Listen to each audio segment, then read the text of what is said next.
परदादा, दादा, पापा और बच्चे, ऐसे जनरेशन उसको बोलते हैं, बराबर है ना। 3 जनरेशन 4 जनरेशन। हम लोग एक जनरेशन के होने के बाद भी हमारे विचार अलग अलग है नहीं, एक दूसरे से है। और फिर घर में तो 3 जनरेशन है, तो उनके विचार अलग अलग होंगे कि नहीं होंगे? तो अभी यहाँ पर तुम अलग अलग खड़े थे, तो मेरा एटीट्यूड तुमको लेके कुछ कम ज़्यादा हुआ क्या? अरे ये वहाँ खड़ी थी, इसको देख लेंगे, ये यहाँ खड़ी थी, देखो इसका मतलब ये ऐसा सोचती कि लड़की को कुछ नहीं करना चाहिए, ऐसा कुछ है? ये सिर्फ विचारों की अभिव्यक्ति थी कि आपने आपके विचार रखे, पर मैं नाराज हुई क्या आपसे? फिर घर में तो 3 जनरेशन है, अगर आपने कोई बात रखी उस पर दादाजी के विचार अलग है, पापा मम्मी के विचार अलग है, तुम्हारे भाई के विचार अलग है, तो उनके अलग अलग विचारों का हम सम्मान करेंगे कि उनसे नाराज हो जाएंगे?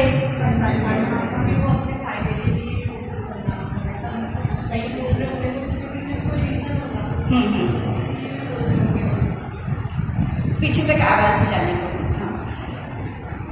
उसमें कुछ अपने फायदे होंगे, इसके लिए भी अपने को नहीं बोल रहे होंगे वो लोग। ये हम सोचेंगे कि भाई उनके मना करने में भी हाँ और ना में भी उनकी कुछ भूमिका हो सकती है ना, कि वो अपने दुश्मन है कि भाई अभी आपने बोला, हम माइक सर्कुलेट भी करेंगे, तुमने बोला और उनको मना ही करना है, ऐसा कुछ है क्या? प्री डिसाइडेड है कि नहीं, चलो अभी सेजक जो बोलेंगे उसको अपोज ही करने का है, ऐसा कुछ है घर में वातावरण? कि नहीं, बच्चे बोले मानने का ही नहीं है कि जानवी को तो कुछ समझता ही नहीं, ये लोग। हाँ, आस पास क्या चालू है इसीलिए, है ना। तो अभी कम्युनिकेशन में हमको क्या देखना है कि भले सबके विचार अलग अलग रहे, हम सबके विचारों का सम्मान करेंगे कि नहीं करेंगे? करेंगे। कि उन लोगों से नाराज होकर बैठ जाएंगे, बातचीत करना बंद कर देंगे, ऐसा कुछ करेंगे? नहीं, हम सबके विचारों का सम्मान करेंगे, आदर करेंगे, भले एक विषय पर उनके विचार अलग है, व्यक्ति गलत नहीं है, सिर्फ इस समय उनका सोचना अलग है। आज आपको नाइट की पार्टी के लिए, बर्थडे के लिए अलाउड नहीं करेंगे, हो सकता कल करेंगे, जब उनको बात समझ में आ जाएगी कि आपकी लेट नाइट पार्टी वैसी नहीं होती जैसे वो टीवी में देखते, उनको विश्वास आ जाएगा कि बच्चे साथ में थे, वापस आ गए 10 बजे, आज नहीं दी कल दे सकते, है ना।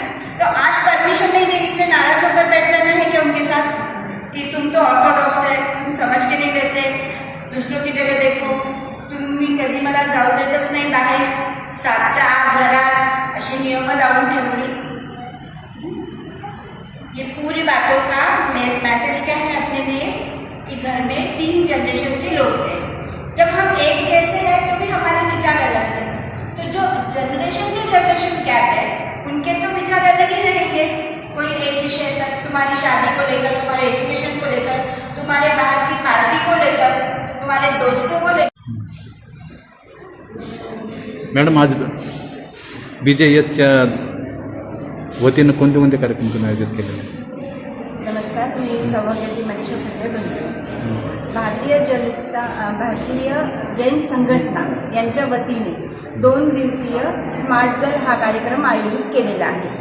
आमचे गुरु महाराज कीर्ती प्रभाजी महाराज साहेब यांच्या प्रेरणेने आणि भारतीय जैन संघटना संभाजीनगर याचे अध्यक्ष आदरणीय अनिल मामा संचेती पगारियाजी, दर्शना लुणावत यांच्या नेतृत्वात आजचा हा 2 दिवसीय शिबिर आयोजित केलेले आहे। याच्यामध्ये टीनएजर मुली 13 वर्षापासून ते 19 वर्षापर्यंतच्या मुलींचं 2 दिवसाचं प्रशिक्षण आहे। त्या प्रशिक्षणामध्ये आम्ही 6-7 विषयावर प्रकाश टाकतो। त्याच्यामध्ये पहिला आहे स्वजागरूकता, स्वतःबद्दल अवेअरनेस किती गरजेचं आहे, त्याच्यानंतर संवाद आणि रिश्ते की या वयात कसं कम्युनिकेशन करायला पाहिजे, लहानपणी आपण करतो पण मोठं झाल्यानंतर सर्वांच्या मध्ये बोलताना वागताना कोणती काळजी घ्यायला पाहिजे, हे आपण या माध्यमातून त्यांना मार्गदर्शन करतो। त्याच्यानंतर मंथली सायकल, आपण बघतो की आता खाणं पिणं इतकं बदललेलं आहे की खूप कमी वयात मुलींना मंथली सायकल सुरू होते, आणि त्याचं अवेअरनेस नसतं त्यांना. त्याच्यामध्ये पोषण आहार घ्यायचं, स्वच्छता ठेवायची ही सगळी त्यांना माहिती नाही. म्हणून मुलींमध्ये, या वयातल्या मुलींमध्येही खूप गुप्त रोग निर्माण होतात आणि हे समोर आलेलं आहे सत्य. त्यामुळे या दिवसात हायजेनिक कसं राहायचं ह्याबद्दल आम्ही त्यांना सगळं समजून सांगतो. त्याच्यानंतर मैत्री करताना, या वयात मैत्री होते, मुलींसोबत मैत्री करतानाही आणि मुलांसोबतही मैत्री करताना खरोखर मुलींनी कोणती काळजी घ्यायला पाहिजे.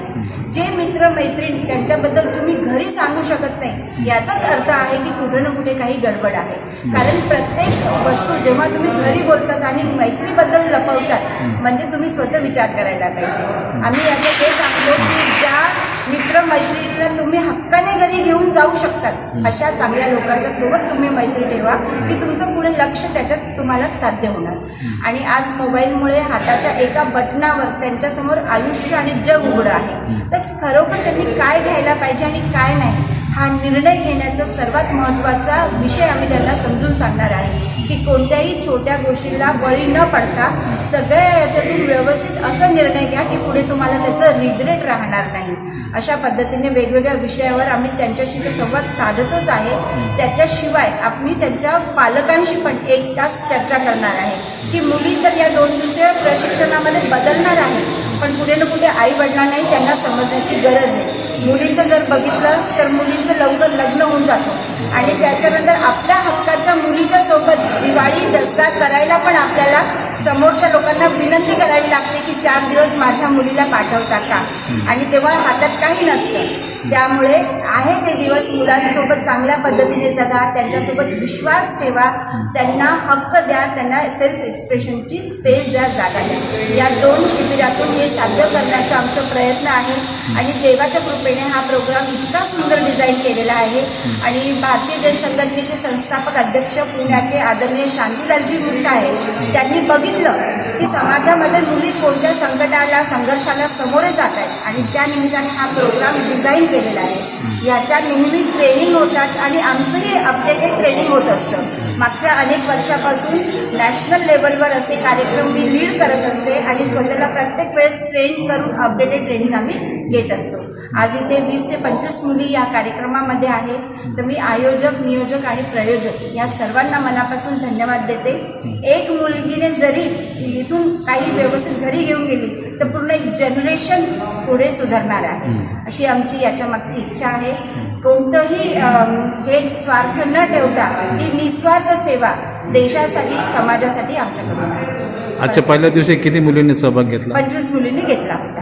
उद्या मग उद्या आता पूर्ण दिवस आहे, उद्याही खूप चांगले.